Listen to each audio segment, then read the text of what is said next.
Katika kipindi hiki tumekuwa tukikuonyesha namna uhifadhi wa misitu unachangia maendeleo katika jamii. Wiki hii sasa tunaangazia namna uhifadhi wa misitu unavyochangia maendeleo kwenye zao la utalii ekolojia katika shamba la miti Rubare. Mfano, maporomoko ya maji ambayo yanapatikana katika hifadhi hii yanatokana na vyanzo mbalimbali vya maji. Hivi vyanzo vikiharibiwa, ina maana maporomoko ya maji yanakauka, si ndio? Kutakuwa hakuna vyanzo vya maji, lakini pia watu wanaotegemea maji hayo kwa shughuli mbalimbali pia nao wataathirika. Na nimezungumza na watu ambao maisha yao ya kila siku yanategemea kipato kinachotokana na utalii ekolojia. Wanaleta watalii katika hifadhi ya Rubare, wanajiingizia kipato, wanaendesha maisha yao ya kila siku. Kwa hiyo kuendelea kuhifadhiwa kwa misitu hii kunasaidia jamii kunufaika kimapato, na wale wanaopenda kufurahia, kupoteza mawazo, kuja kupumzika kwenye asili, basi nao wanapata nafasi ya kufurahia rasilimali hizi za misitu.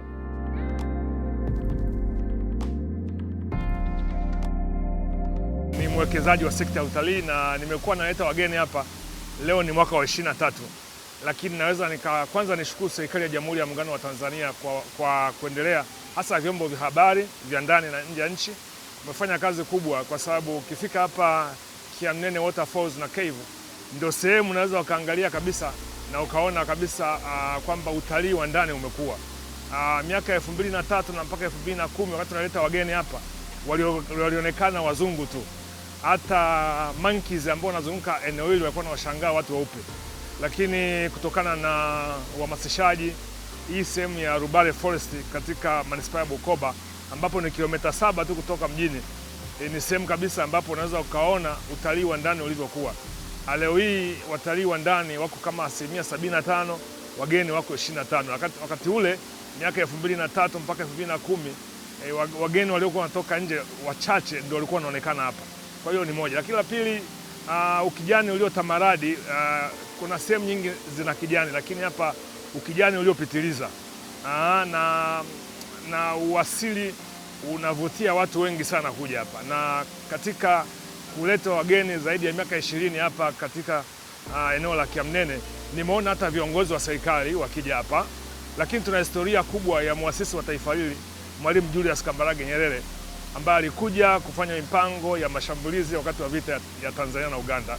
Kwa hiyo ukifika hapa unakanyaga kwa kia tunasema footprint ya Mwalimu Julius Kambarage Nyerere, kwa sababu alikuwa hapa. Lakini mbali na hiyo, wageni wengi wakija hapa hawatamani kuondoka kwa sababu ya uasili wake.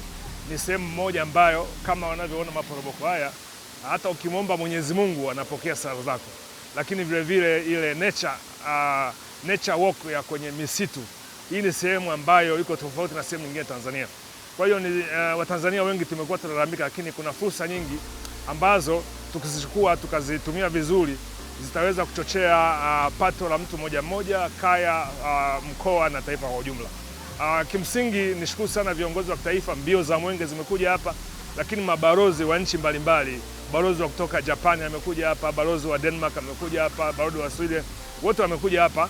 Na kila anapofika hapa unaona yani watu wanabadilika, wanafurahi zaidi. Kwa hiyo tunaendelea kuwakaribisha wageni wa ndani ya nchi yetu ya Tanzania, tuwe mabalozi wote, lakini vile vile tuwalete wageni wa nje. Tukiwaleta wageni wa nje tumeshafahamu, tumeshaona itaendelea kukuza utalii wa ndani na kuhakikisha kwamba tunatunza mazingira. Na jambo moja la msingi ambao nataka kunimalizia kwamba mazingira ndio uhai wetu wasema, lakini uoto wa asili lazima tuutunze. Hapa ndipo unaweza ukaona kabisa kwa mfano halisia.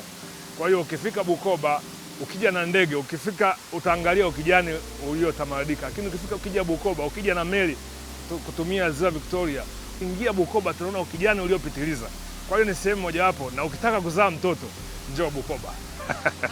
Kiamnene Waterfalls ni sehemu nzuri ya kuvutia. Ni sehemu ambayo unaweza ukatulia, ukaenjoy pia. Kwa maana ni mazingira yake ni ya misitu na ni tulivu. Kuna maji yanatiririka vizuri. Nimeona pia kuna mitumbwi ambayo mnaweza mkaingia hata watu 6 na 7. Lakini pia kuna bembea karibu na waterfalls. Kwa hivyo unaweza ukapata picha nzuri kutoka kwenye bembea ukiwa unaonekana na maji yanavyotiririka. Wanafunzi wangu mimi nitaenda kuwaambia namna ambavyo Kiamnene inavutia. lakini pia kwa kuwa ni mwalimu wa somo la Kiingereza, nitatamani wafike na wao wajionee. Kwa hivyo nitaenda kuwashawishi waje kutembelea Kiamnene Waterfalls ili waweze kuenjoy na waweze kuhadithia popote watakapoenda mikoa mingine, waweze kuhadithia uzuri wa Kiamnene. Nipo hapa Bukoba.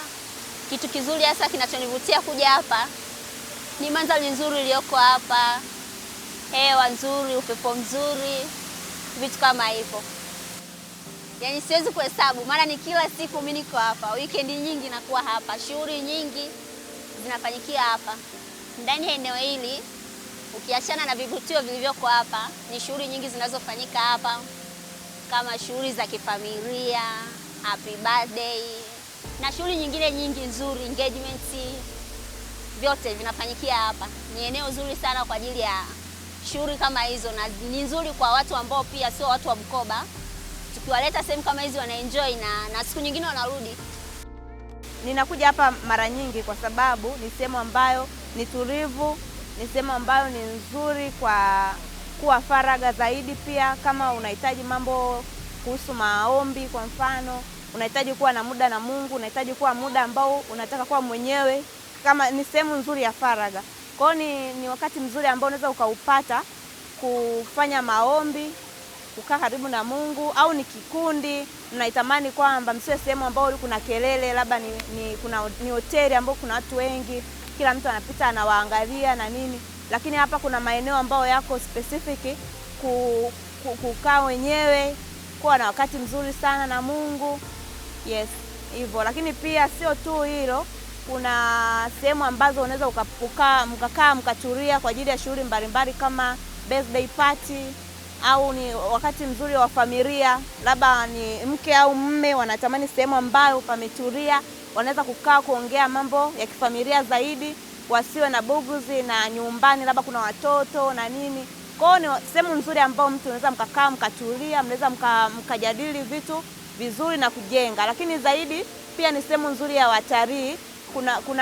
Kuna sehemu mbalimbali kama waterfalls, kuna sehemu pia ya misitu ambayo kuna viumbe mbalimbali wanaweza kuwa wanaangalia, ambapo ni tofauti na nchi nyingine ama mikoa mingine. Kwa hiyo ni sehemu nzuri sana kwa ajili ya vitu vya namna hiyo. Mtu anayetembelea maporomoko yetu ya maji, kwanza anapata ule upepo mzuri wa mawimbi ya maji yanayotoka kwenye maporomoko ya maji. Anapata fursa nzuri ya kupata picha nzuri zenye background nzuri za maporomoko ya maji. Kipindi cha kiangazi anapata fursa ya kushawa yale maji ya maporomoko, kwa sababu panakuwa na pressure ndogo. Anapata wakati mzuri wa kuyafeel kabisa, ita tangible experience. Kwa mfumo wetu wa maporomoko ya maji tunakuwa na bwawa chini ya maporomoko ya maji. Yanakuwa maji mazuri sana kipindi cha kiangazi kwa ajili ya waogeleaji. Yanakuwa maji ya baridi, ni cooling nzuri sana kwa wageni wanaokuja kwenye eneo letu.